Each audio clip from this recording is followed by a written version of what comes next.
Well, you don't look like a bodyguard. What'd you expect? Well, I don't know. Maybe a tough guy? Featuring a music superstar in a movie has been a tactic used by many producers over the decades to sell their films, but The Bodyguard was quite different. Whitney Houston was not just another singer-turned-actor, but the perfect person for the role of Rachel Marron. However, a question remains in the minds of many fans. Is the movie worth the hype, or did people love it because of Whitney? Let's find out the truth in these 20 weird facts. Number 20. The script was originally written in the 1970s. When audiences saw The Bodyguard in 1992, many assumed it was a film written specifically for Whitney Houston and Kevin Costner. In reality, the movie had a much longer history, which dates back nearly 2 decades. The screenplay was first written in 1975 by Lawrence Kasdan, a then unknown writer who was still trying to break into Hollywood. Kasdan's idea was a love story between a superstar singer, her bodyguard, and the challenges of fame, danger, and obsessive fans. It was a mix of romance and thriller elements, something Hollywood had not seen in exactly that form. But despite the strength of the concept, no studio was willing to take the risk. Part of the problem was that the mid-1970s was dominated by rough dramas and the rise of new Hollywood actors like Martin Scorsese and Francis Ford Coppola. The Bodyguard seemed like an odd fit, and executives worried that audiences wouldn't know which category the film belonged to, whether in a romance, a thriller, or a musical showcase. Because of this hesitation, the script bounced around Hollywood for years. Kasdan eventually moved on to other projects, becoming one of the most sought-after screenwriters of the 1980s. However, he continued to look for other opportunities to bring his idea to life. That opportunity came in the late 1980s when Costner discovered Kasdan's old script and immediately saw its potential. He was drawn to the mix of suspense and romance, and he believed the story could work with the right actress in the lead role. Thus, a script written in the 1970s finally became reality in 1992, nearly 17 years later. Number 19. Kevin Costner produced the film. The first image that comes to mind for many people when they think of The Bodyguard is Kevin Costner carrying Whitney Houston in his arms. Costner is remembered as the movie star actor who was the protector and romantic lead. But what many don't realize is that Costner was also one of its producers. By the early 1990s, Kevin Costner was a Hollywood power player.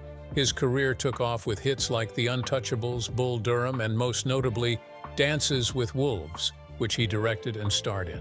This film has won 7 Academy Awards, including Best Picture and Best Director. That victory established Costner as a bankable leading man as well as a creative producer. When Costner came across Lawrence Kasdan's script for The Bodyguard, which had been sitting untouched for nearly 2 decades, he immediately saw its potential. As a producer, he played a decisive role in shaping the film's direction. He used his influence to secure studio support from Warner Brothers, which might not have otherwise taken the chance. Costner's production involvement also influenced the film's tone. He wanted the bodyguard character, Frank Farmer, to be strong and a man of principle who would rather walk away than stand. The film's now iconic scenes, including the moment where he carries Houston through the crowd and the unforgettable shot of him holding her in the snowy finale, were shaped under his guidance. Costner's dual role as star and producer made the film what it is today. Number 18. Steve McQueen was the original choice. Before Kevin Costner was considered for the role of Frank Farmer, it was originally intended for Steve McQueen, a Hollywood legend and one of the biggest box office stars in the world. His tough, quiet demeanor, combined with his ability to command the screen without many words, made him an ideal candidate for the role of a professional bodyguard hired to protect a famous singer. The plan was to pair McQueen with Diana Ross, who was at the height of her career after her successes in both music and film. The pairing would have been a major event because audiences in the 1970s loved larger-than-life personalities, and on paper, the chemistry between McQueen's toughness and Ross's elegance seemed irresistible. But the project hit a wall. McQueen was known for often demanding more control over the projects he worked on. Insiders reportedly suggest McQueen didn't like the script's balance of power. The singer and the bodyguard were on equal footing, with the romance centering on her world as much as his. McQueen, who was once the dominant figure in his films, never liked this idea. He passed on the role, and that crashed the momentum for the film. Studios lost interest. Diana Ross was still interested, but she alone wasn't enough to push the movie forward. Kasdan's screenplay was admired, but couldn't see the light of day without the right cast. Looking back, it's weird to imagine what The Bodyguard would have looked like with McQueen instead of Kelvin Costner. Number 17. The film introduced Whitney Houston to the movie industry. When The Bodyguard hit theaters in November 1992, audiences were curious about how Whitney Houston, one of the greatest vocalists of her generation, would cope in her very first acting role. Up until that point, Houston was a global phenomenon in music, her voice already known through her chart-topping hits, but she had never once acted in a film. The Bodyguard became the bold stage for her cinematic debut. The role of Rachel Marron, a famous singer targeted by a mysterious stalker, was not a random choice for Houston. In many ways, the character mirrored her real life.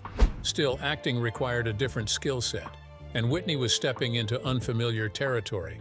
Behind the scenes, Kevin Costner, who was both the star and a producer of the film, played a major role in bringing Houston on board.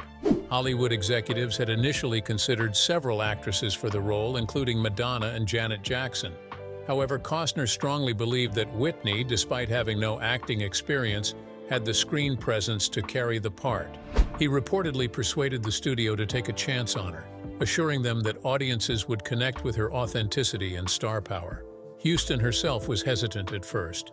She knew that critics could be unforgiving and feared being judged not as an actress, but as a singer trying to cross into film.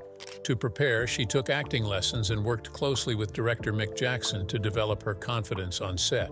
When the film was released, reviews of Houston's performance were mixed. Some critics felt she appeared stiff in certain scenes, while others praised her vulnerability and natural poise.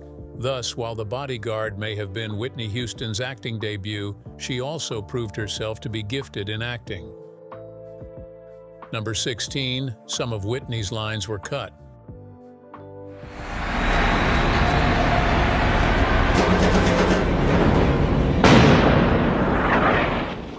Although the production team was happy when Whitney Houston was cast in The Bodyguard, they couldn't shake off the doubts and concerns. She was already a world-renowned singer with an unmatched stage presence, but acting was a new challenge for her. Kevin Costner then suggested that many of Houston's dialogue-heavy scenes should be cut. This is designed to make her performance feel more authentic and natural. Unlike music videos, where her charisma carried short performances, a full-length feature film required consistency and the ability to deliver lines convincingly. Costner noticed early on that long stretches of dialogue sometimes made her appear stiff or overly rehearsed. Rather than risk her debut being criticized, he advised director Mick Jackson to reduce her lines and instead let her presence, expressions, and of course her voice carry the weight of her role. Hence, the camera lingered on her in moments of silence, allowing audiences to read her emotions without words. This decision turned out to be genius. In many ways, the choice mirrored Houston's own persona. She wasn't known for being outspoken or overly dramatic. This decision also gave the movie a unique dynamic between Costner's character, Frank Farmer, and Houston's Rachel Marron. It heightened the romance and added mystery to Rachel's character, making her a superstar and a deeply relatable woman caught in a dangerous situation. Ultimately, Costner's suggestion to trim Whitney's lines showed his protective nature toward his co-star. Number 15. The famous poster wasn't Whitney. One of the most recognizable images in movie history is the promotional poster for The Bodyguard. Kevin Costner, the lead actor, was carrying a woman in his arms, her face hidden against his shoulder as they moved through a haze of rain and shadows. The picture conveys intimacy, danger, and the essence of the film all in a single frame. Fans around the world assumed that the woman Costner was carrying was Whitney Houston, the superstar singer. But that iconic shot wasn't Whitney at all. The poster was actually taken during a rehearsal session on set when Houston wasn't even present. Instead, a body double stood in her place for the photo. The moment wasn't planned as a poster. It was just a behind-the-scenes capture. However, when the filmmakers and marketing team saw the photograph, they realized it perfectly encapsulated the film's themes, which reflected Frank Farmer as the strong protector and Rachel Marron, the vulnerable yet glamorous star in need of safety. From a marketing standpoint, this turned out to be a stroke of genius. Posters with Houston's full face might have simply emphasized her celebrity, but the shadowy pose in the actual design elevated the image into a symbol rather than just a photograph. The revelation reportedly amused Whitney herself. She didn't mind that it wasn't her in the shot, since she was already in the movie. Ironically, the fact that it wasn't Whitney may have enhanced its agelessness. The audience didn't need to see Houston's face because they already knew who she was, and the music she contributed to the film would forever tie her to it. Number 14. Kevin Costner suggested, "I Will Always Love You." Not many songs in cinema history are as closely tied to a film as Whitney Houston's rendition of "I Will Always Love You" is to The Bodyguard. But what many people don't realize is that this now legendary song wasn't originally part of the plan. In fact, it was Kevin Costner himself who suggested using Dolly Parton's 1974 country ballad. During production, the filmmakers sought the perfect love song to capture the bittersweet romance between Frank Farmer and Rachel Marin. Several options were considered, including contemporary ballads and original compositions, but none seemed to fit the story's tone truly. Costner then proposed using "I Will Always Love You" by Dolly Parton. Initially, the production team was skeptical. They wonder if a country song from the 1970s could resonate with modern audiences, but Costner was convinced it would. He argued passionately for the choice, and eventually the team agreed to give it a try. Houston herself had doubts at first. She was unfamiliar with Dolly Parton's original version and wondered whether the song suited her style. But once she rehearsed it, she quickly realized its power. The gamble paid off beyond anyone's imagination. The song anchored the Bodyguard's emotional core and also became the defining piece of Whitney Houston's career. Number 13. The soundtrack broke records. When The Bodyguard was released in 1992, nobody could have predicted that its soundtrack would become a cultural and commercial hit. There was no doubt that audiences expected big box office numbers from a Kevin Costner thriller featuring Whitney Houston's acting debut. But what truly shocked the world was the sheer dominance of the music. The Bodyguard soundtrack shattered every record in sight, eventually becoming the best-selling movie soundtrack of all time, with over 45 million copies sold worldwide. The success hinged largely on Whitney Houston's unmatched voice. Her version of Dolly Parton's "I Will Always Love You" alone turned the soundtrack into a global sensation. The song spent 14 consecutive weeks at number 1 on the Billboard Hot 100, making it the longest run at the top at that time. Internationally, the single dominated charts in more than a dozen countries, making Whitney a global symbol of vocal excellence. But the brilliance of the soundtrack went beyond a single song. The album featured 6 tracks from Houston, including "I Have Nothing," "Run to You," and "Queen of the Night." These songs demonstrated her versatility. They became hits in their own right, earning Houston multiple Grammy nominations and wins. But Whitney was not the only singer who recorded those songs. Artists such as Kenny G, Lisa Stansfield, Joe Cocker, and Curtis Stigers also contributed to the album. This mix gave the soundtrack a broader appeal, but still, it was clear that Whitney's presence elevated the project. The numbers were staggering. In the United States alone, the album sold over 17 million copies, earning a rare diamond certification from the RIAA. Globally, it topped charts in more than 18 countries and broke sales records in markets from Europe to Asia. By the mid-1990s, the Bodyguard soundtrack had become the highest-selling soundtrack ever released, a record it still holds today. Awards followed instantly.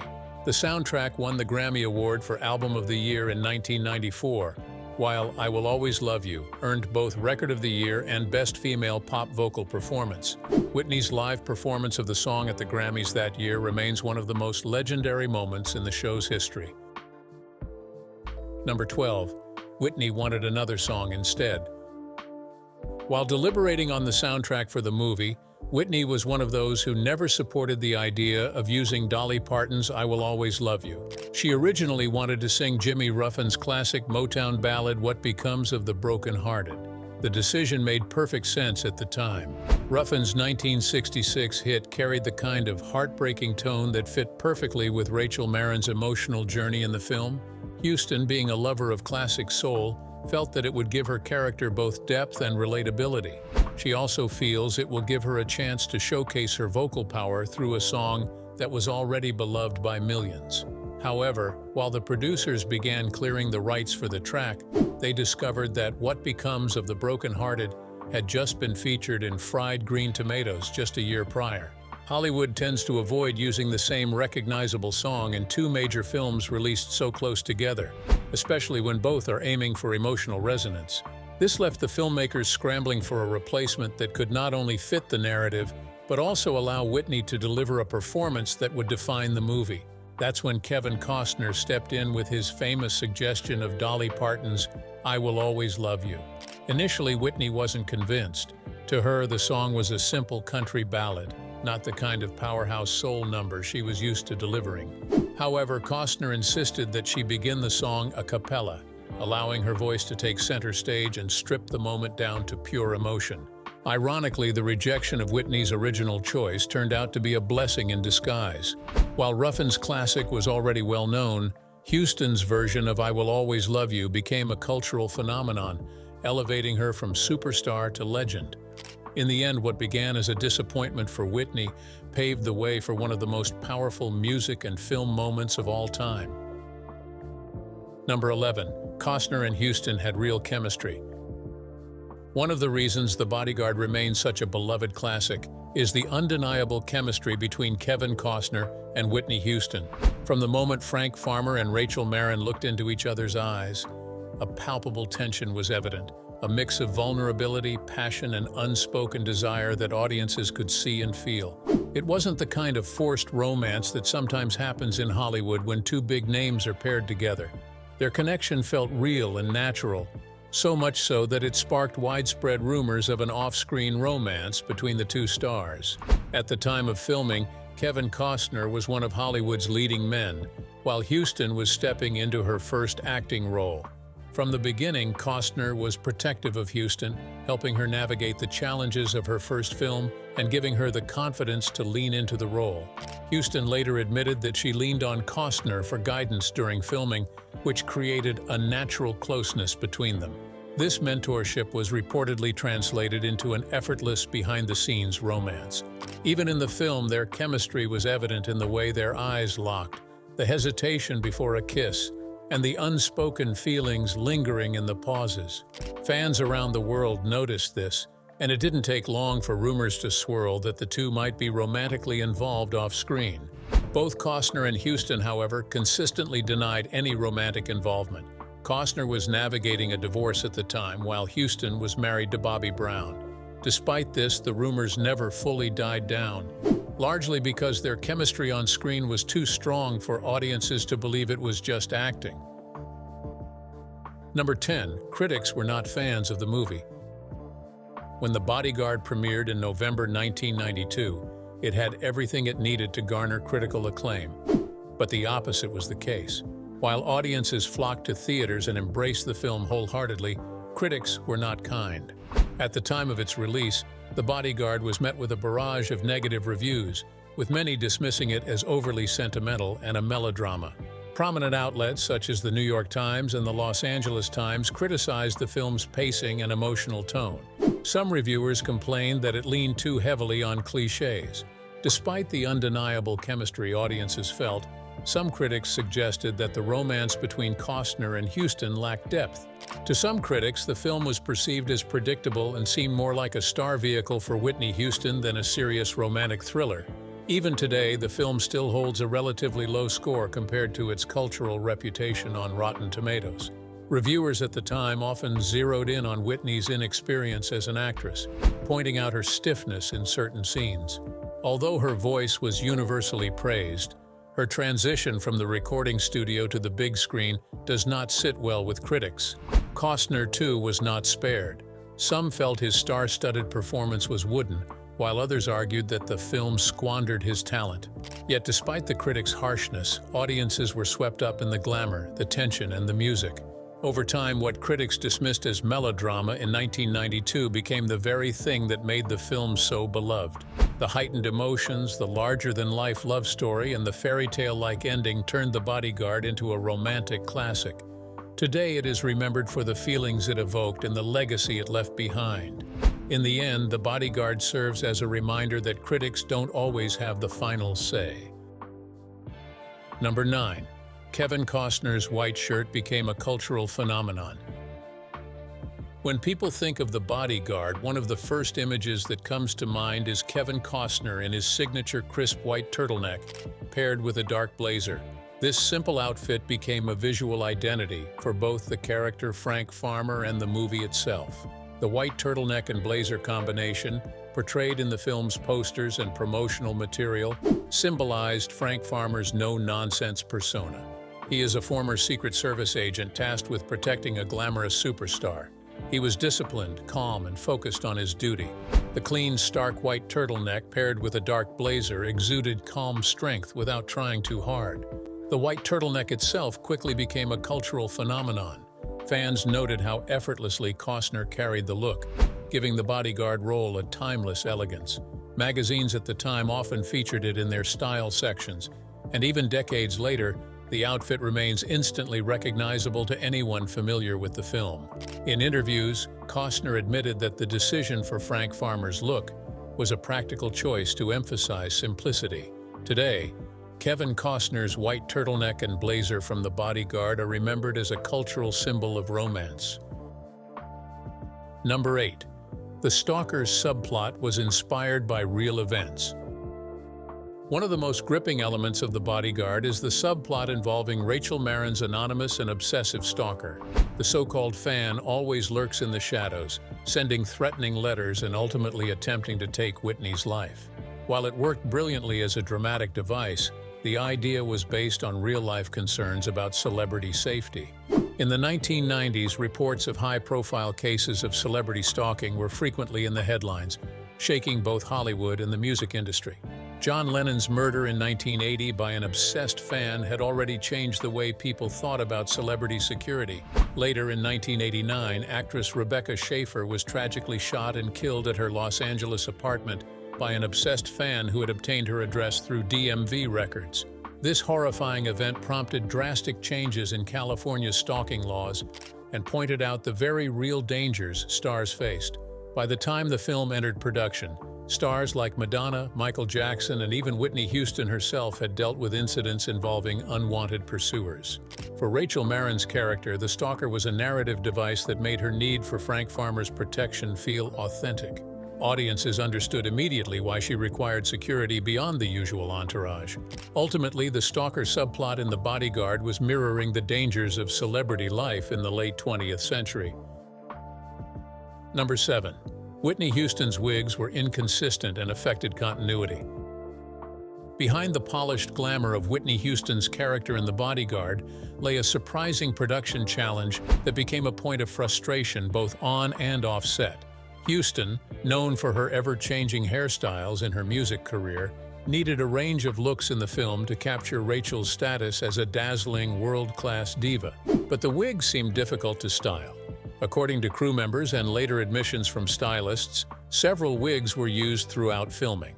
The decision to use wigs rather than Houston's natural hair was because Rachel Marin's character was meant to embody the glitz and glamour of a superstar whose image was constantly evolving. But things never turned out as planned. The problem is that different wigs were used in different scenes, sometimes even within sequences that were meant to take place on the same day in the storyline. This resulted in slight but noticeable changes in hair volume or length. Continuity errors are common in filmmaking, but in a film as closely watched as The Bodyguard, they stood out more than usual. The issue wasn't entirely the fault of the stylists. Houston's filming schedule was demanding, and her dual role as both actress and singer added layers of complexity.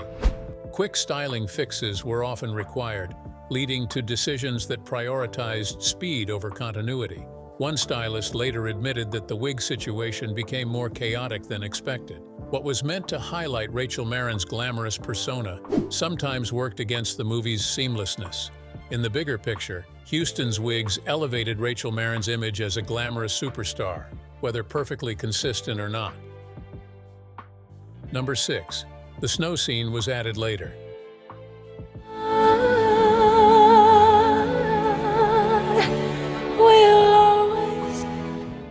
One of the most unforgettable moments in The Bodyguard is the final snowy farewell between Frank Farmer and Rachel Marin. The image of Costner watching from a distance as Houston's character boards a plane while snow falls softly around them has become etched into movie history. Surprisingly, this emotional sequence wasn't even in the original script. In fact, it was Kevin Costner himself who suggested the scene, believing that the film needed a memorable ending.